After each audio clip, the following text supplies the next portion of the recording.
Жыл сайын кыш мезгилинде лыжа курорттору же муз аянтчаларына барып, баллон менен же лыжа менен кулап майып болгондор катталат.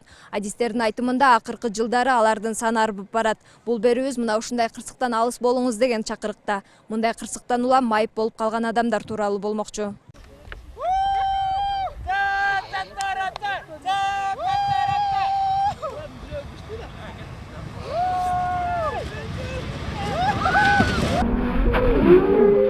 Жыл сайын кышкы эс алуу сезону учурунда моюн, муун сөөктөрү сынып, жүлүнү үзүлүп, 1000ге чейин адам ооруканага келип түшөт. Алардын 500дөйүнө ар кандай ооруктагы операция жасалып, айрымдары айыгып кетсе, айрымдары өмүр бою майып болуп калышат.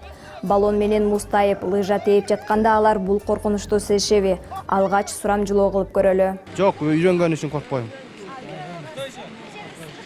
Жок, эч жыгылбай үйрөндүм. Жок, коркпойм. Жок. 2 жыл болду, быйыл 2 жыл кетип атат. Боимся, а что делать? Это адреналин, это хорошо, весело. Ну, пытаешься как-то скомбинироваться, когда падаешь, чтобы что-то не сломать. А так, чуть страшно, конечно, но весело. Анча-мунча. Эй!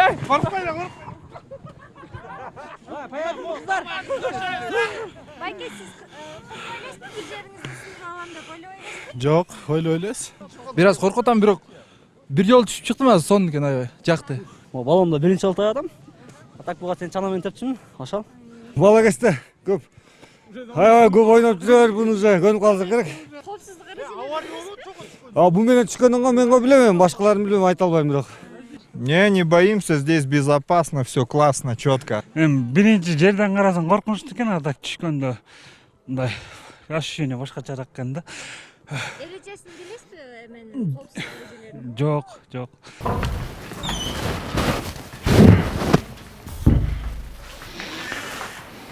Кандайсыз байка? Кандай жатасыз? Жакшы? Жакшылык кылдыңызбы? Белди тамак тартырдыңызбы? Ооба, тарттырдым. Ошону көрсөтсөңүз азыр бир көрүп берейин.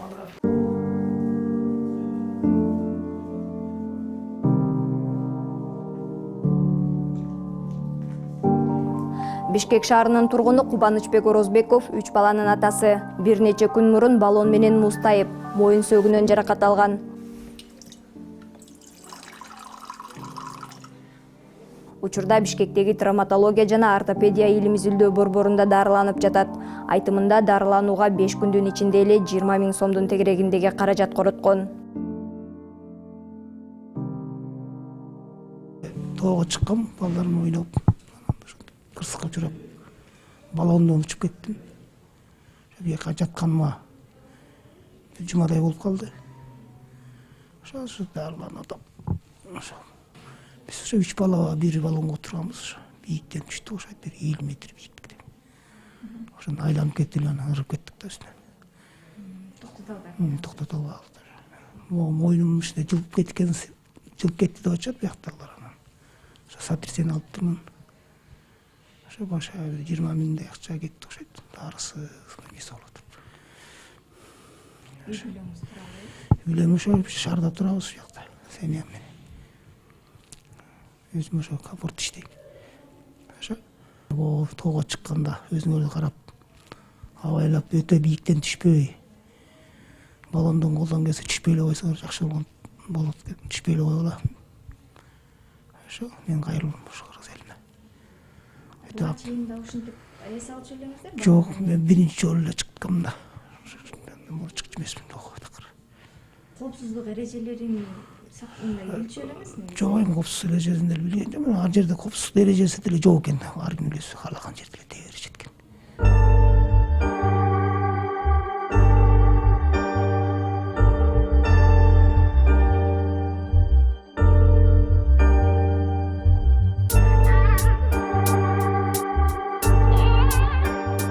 Дарыгерлердин айтымында баллон менен муз тебүү лыжа, чана же сноуборд тепкенге караганда алда канча кооптуу. Анткени лыжа тээп бараткан адам өзүнүн ылдамдыгын көзөмөлдөй алат.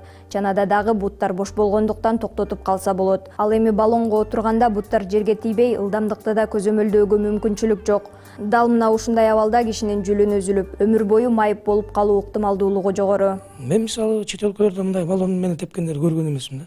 Канча жолу барам, ошондой эле лыжа тээп жүрөбүз. Сырт жакка да барып. бизди атайын чакырат жана конференцияларды, лыжный базаларды өткөрөт да. Австрияда болдук, Швейцарияда болдук, Италияда болдук, Франциянын жана лыжный базаларында болдук. Жылына ошол спортивный травма боюнча, лыжный травмалар боюнча бизди чакырып, биз ошо барып ал жактан дагы өзүбүздүн жасаган эмгектерибиз менен, опытыбыз менен бөлүшөбүз да. Конференциялар болот, ошого барып катышабыз, доклад окуйбуз. Ошол мен көргөн жокмун ушу баллон. Ушу баллон бизде эле барбы деп ойлонуп калдым. Ушу биздикилер мындай кыргыздар кичине эмне келебиз? Баягы эпчил керебиз да, ушуну эптеп алып эле, эптеп ошол баягы пайдалана калабыз да. Көп жылдан бери сөөктөргө операция жасап келген тажрыйбалуу дарыгер Сабырбек Жумабековдун айтымында муундарды сындырып алгандардын көпчүлүгү аялдар. Анткени эркектер эптүү келип, жогорку ылдамдык менен бара жаткан баллондон, лыжадан жасалма жол менен кулап, секирип түшүп токтотуп калышат. Ал эми аялдар мындай жабдыктарды колдонгонду жакшы билбегендиктен бир нерсеге барып кагылып, көп жаракат алышат. Өткөндө бир эки киши байлап айтты, ошо тоого баратып сиз эстедим дейт. Байке айтты эле, ошо агай айтты эле, ошо доктор. Тепсеңер теппей, баллон теппегиле, бул кооптуу деп. Ошону эстеп отуруп барып мен ата ошону тептим деп атпайбы. Эми ыйлап өкүнүп атат. Омурткасын жакты мен ошол келиндер. Өкүнүп атат. Көбүнчө эми кыз балдар аял заты болот экен, анткени алар эми мындай кичине борпоңураак да, борпоңураак, кичине мындай эптүү эмес, жана мындай кырсык-курсукка эркек балдарга оодарылып коет, тоголонуп иши кылып эптеп жанын сактап денеси бышык да эркектердики. Булчуңдары бар дегендей. Аял заттыкы ошо барып эле тап деп түшөт экен, бүттү ошо менен омурткасы жамбашсынып эле жатып калат экен. Алынган жаракаттарга операция жасатуу үчүн мамлекеттик камсыздандыруунун негизинде акы төлөнөт. Эгер жаран камсыздандыруудан өткөн болсо 1090 сом, ал эми камсыздандыруудан өткөн эмес болсо 3340 сом төлөйт. 28 ноябрдан башталган ошо кышкы сезон ачылгандан бери бизге бүгүнкү күнгө чейин 710 киши кайрылды. 710 кишинин 128-и жаткызылды, 582-сине амбулатордук жардам көрсөтүлдү. Азыркы убакта бизде реанимация бөлүмүндө бир жаш келин жатат, комада. Жатканына уже 2 жумадан ашып калды. Бир аз динамика бар, бирок акыбалы оор. Ооруканада жатканы, ошол жердеги бардык изилдөөлөр, обследование, тамак ашы баары келет. Бирок травматологиялык операциялар менен өзгөчөлүктөрү бар. Жанагы сынган омурткаларды бекитүү үчүн импланттар керек. Сөөк сынса, аны бекитүү үчүн титановый пластиналар керек, шуруптар керек, металлоконструкция деп коет, ошолор керек да. Ошолордун баарын алар өзүнүн чөнтөгүнөн сатып алышат.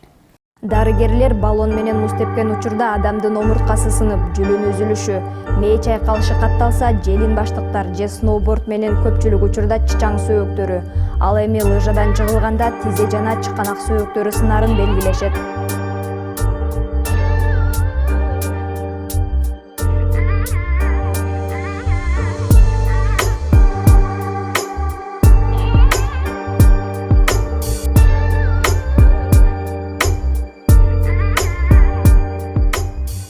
Кышкы эс алуу учурунда кандай коопсуздук эрежелерин сактоо керек? Биз бул суроо менен көп жылдардан бери кышкы спорт сүйүүчүлөрүнө инструктор кызматын көрсөтүп келе жаткан адистерге кайрылдык. Желательно, чтобы они, если упали, если захотели... Сноуборд биздин өлкөдө анчалык популярдуулук таба элек. Андыктан кышкы спорттун бул түрү менен алектенип, жаракат алгандар салыштырмалуу аз. Бир күндө 5тен гана кишиге инструктаж өтөбүз. Сноуборд тепкендердин көбүнчөсүнүн чычаң сөөгү сынат. От моральных...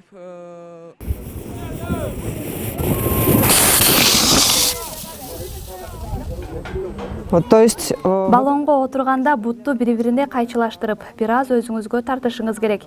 Антпесе буттар алдыдагы ар кандай нерселерге илиниши мүмкүн.